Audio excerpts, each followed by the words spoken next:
नमस्कार दोस्तों। मैं हूं डॉक्टर राम जी, अपेक्षा आयुर्वेदिक चिकित्सा केंद्र से। आज हम आयुर्वेद के तीसरे और अंतिम दोष कफ दोष के बारे में विस्तार से बात करेंगे। पिछली वीडियो में हमने वात और पित्त दोष को समझा था। आज जानेंगे कि कफ दोष क्या है, शरीर में इसका क्या काम है, कफ बढ़ने से कौन कौन सी बीमारियां होती हैं और इसे संतुलित रखने के लिए हमें क्या करना चाहिए। बहुत से लोग सोचते हैं कि कफ का मतलब सिर्फ बलगम होता है, लेकिन आयुर्वेद में कफ केवल बलगम नहीं है।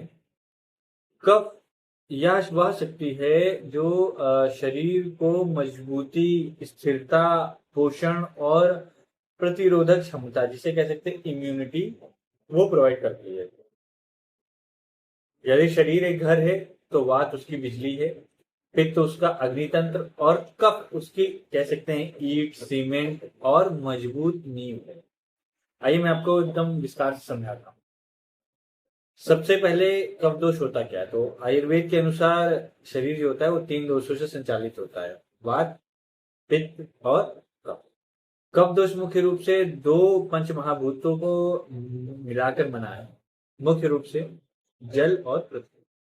इसी कारण कफ में स्थिरता और भारीपन जो होता है, चिकनाई और ठंडक, ये जो गुण होते हैं ये अधिक होते हैं। कफ शरीर का निर्माण करता है, शरीर को पोषण देता है, स्थिरता देता है, जड़ों को चिकनाई देता है, जोड़ों को चिकनाई देता है, ऊतकों को मजबूत बनाता है, रोग प्रतिरोधक क्षमता बढ़ाता है। साथ ही साथ यदि अगर कफ नहीं है तो शरीर कमजोर, सूखा और अस्थिर हो जाएगा। कफ के मुख्य गुण क्या क्या हैं? कफ का मुख्य गुण है गुरु, मतलब भारीपन पैदा करता है। शीत, मतलब कि कफ जो होता है स्वभाव में ठंडा होता है। स्निग्ध, ये चिकनाई प्रदान करता है।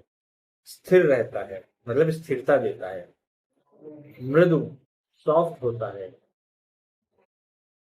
मंद, मंद का मतलब है धीमी गति का प्रतिनिधित्व करता है। पिच्छिल, चिपचिपाहट जो है बॉडी में, ये कफ के कारण ही उत्पन्न होती है। उदाहरण के लिए एक तालाब की कल्पना करिए आप। अगर पानी शांत है, कोई हलचल नहीं है, स्थिरता है, यही कफ का स्वभाव है। अब शरीर में कफ का कार्य क्या होता है उसके बारे में देखते हैं।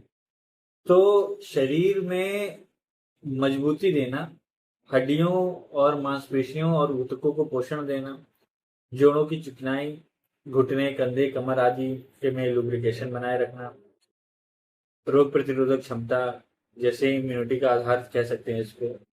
भावनात्मक स्थिरता, भावनात्मक कैसे? धैर्य, प्रेम, क्षमा, सहनशीलता प्रदान करता है। कोशिकाओं को पोषण देता है, मतलब कि शरीर की ग्रोथ और रिपेयरिंग में मदद करता है।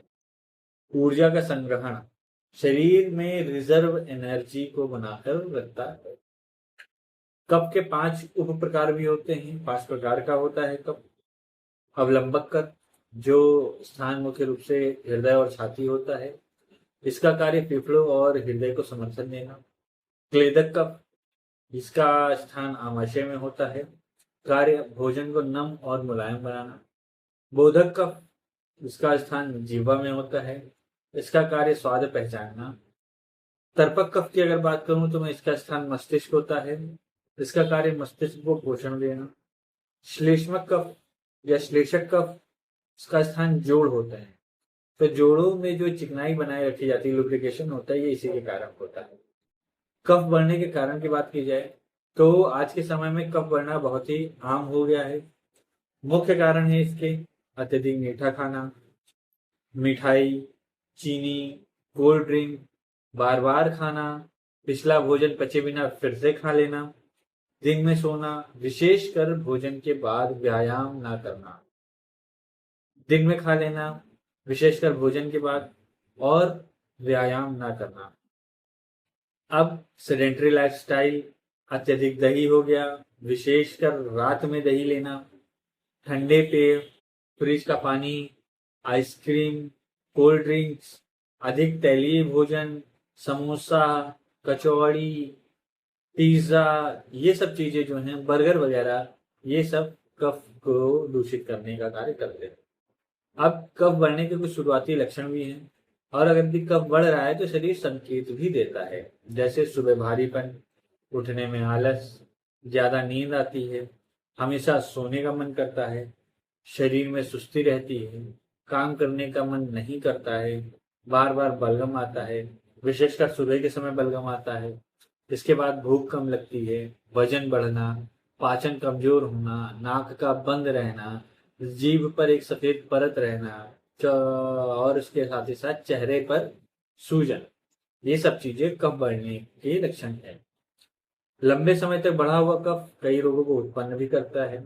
मोटापा, ओबेसिटी, विशेषकर type 2 diabetes, high cholesterol, fatty liver, sinusitis, बार बार जुकाम, एलर्जिक राइनाइटिस, अस्थमा, इसके साथ ब्रोंकाइटिस, हाइपोथायराइडिज्म, डिप्रेशन और सुस्ती, डिप्रेशन में सुस्ती वाला जो सुस्ती के कारण जिसमें सुस्ती आती है, पाचन के विकार, ये सब चीजें उत्पन्न हो सकती हैं।